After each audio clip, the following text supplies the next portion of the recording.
Okay, oops. Yeah, here we are again. And I think this is even a greater pleasure to be on stage with my, I call them fellows, actually. These are directors of the Gaia-X board. So first of all, I want to introduce them. Maximilian Arens is the chairman of the board. Jeroen Tas is a member of the board, and I think one of the most brilliant minds in innovation I have met in my life. And Hubert Tadieu, I think he doesn't need any presentation, is one of our independent board members and definitely one of the authorities, can I say, in any European initiatives, as long as I have known all the authorities. So with that said, the objective I wanted to achieve here is to, first of all, have, some directors bring their perspective into what we're doing. And maybe, Max, if you don't mind, I would like to start from your perspective. And, well,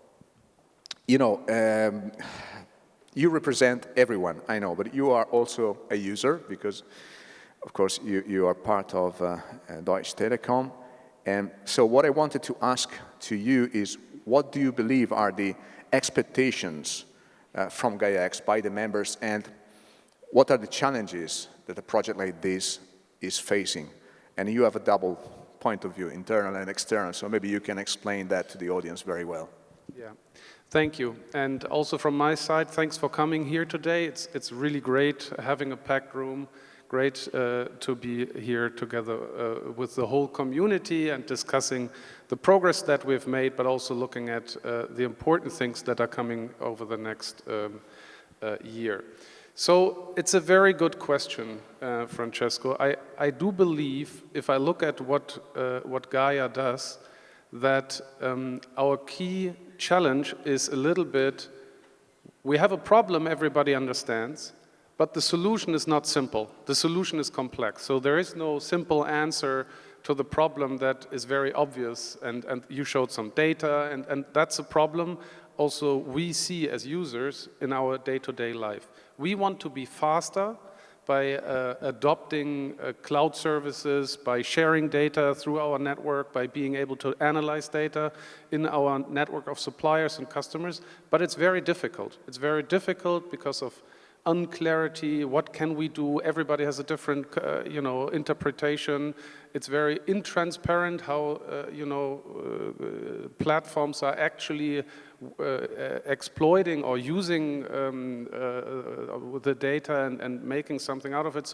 So having more clarity on that, having simple rules and transparency would help us a lot to accelerate our digital transformation. I think that's ultimately what we are looking for as a user. If I'm going back to the second point of your question, how are we doing in terms of the association? I think, especially looking at what I said at the beginning, like it's a well understood problem, but the solution is not there is no simple answer to that question. I think we've managed to come quite a significant way over the last year. I mean, we are an association with 350 plus members, and that is alone, and the 15 hubs being, having a footprint essentially in most of Europe, on good parts of Europe, including now the US and in Asia. I think that is a very strong point because it gives us insight about what's the actual problem and how does it, materialize in the business.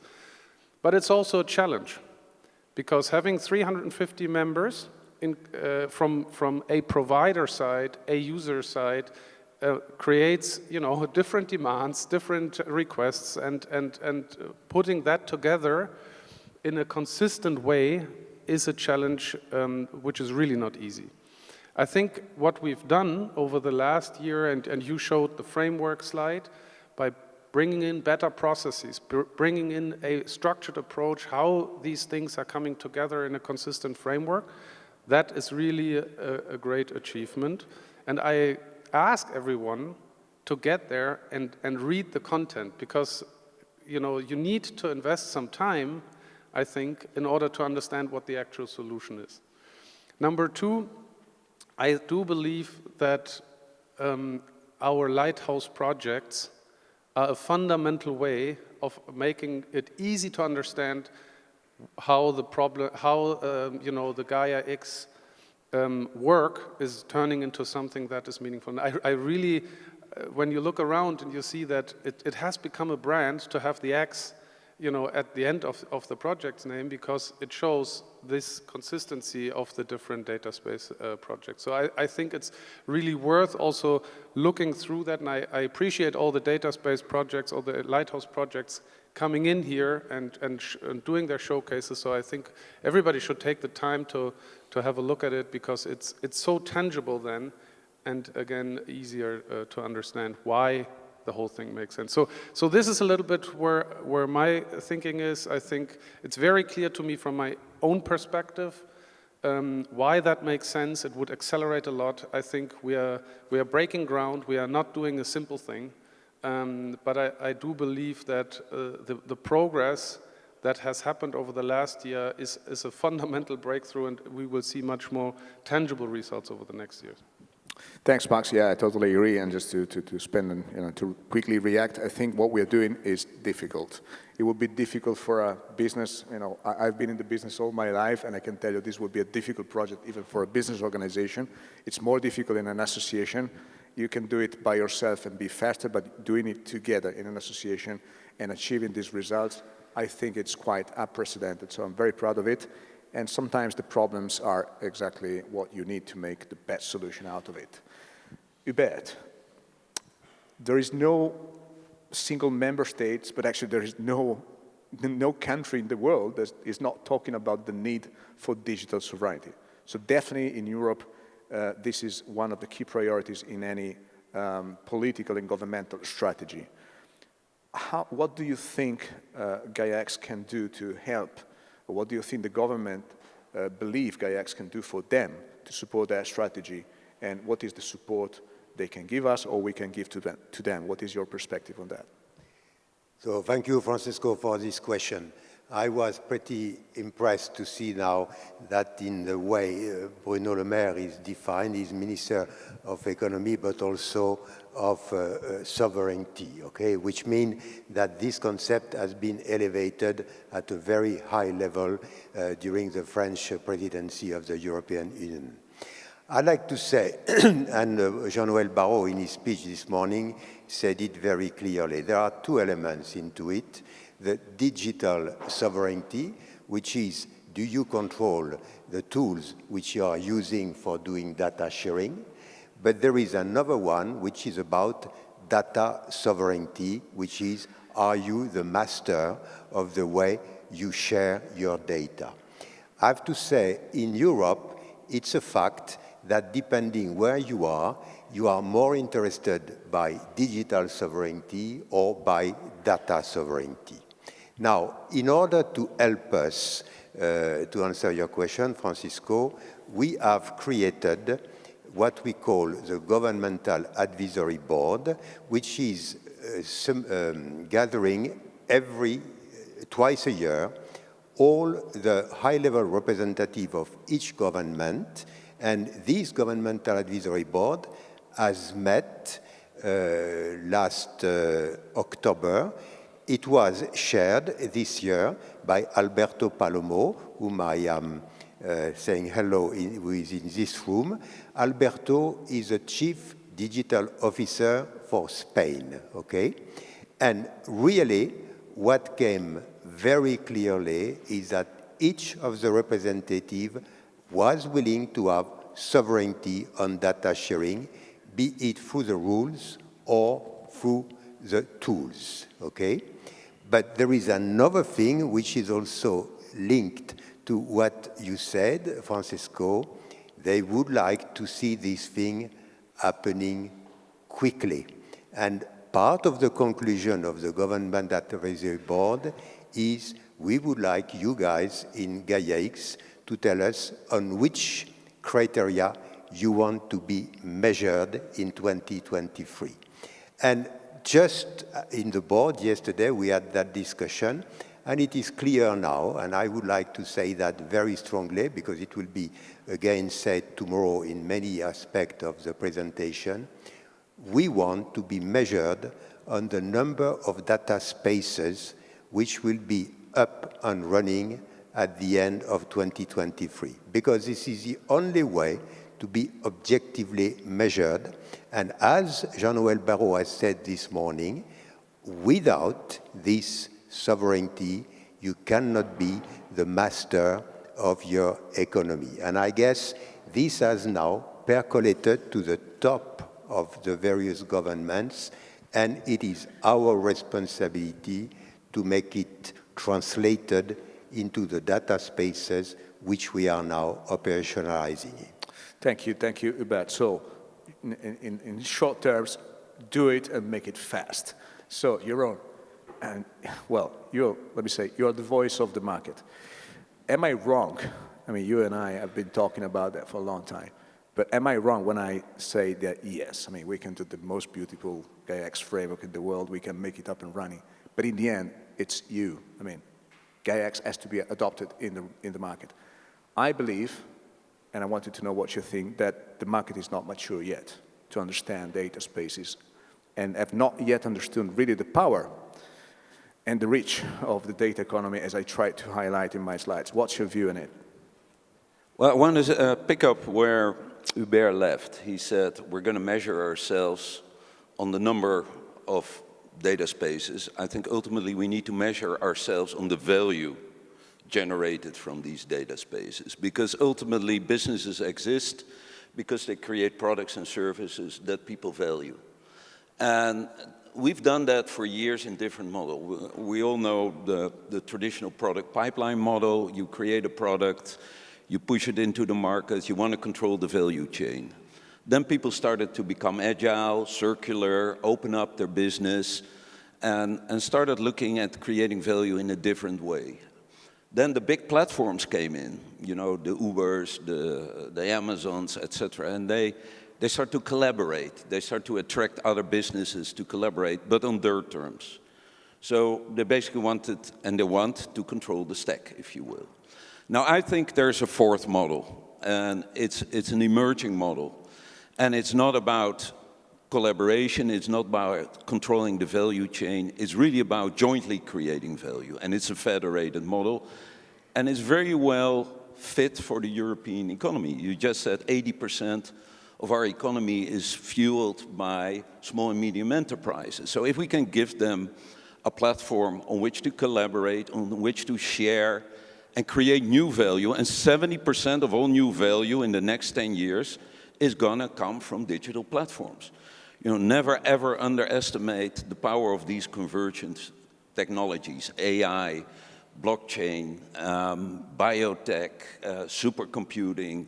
It's almost a whirlpool of technology. So we need to control those technologies. We need to understand deeply those technologies, but we need to turn that into value. And I think the Gaia-X model is, to be honest, the only model that I've seen that truly addresses that big opportunity.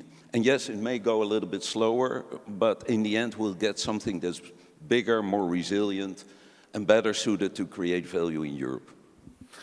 Thanks, Jeroen.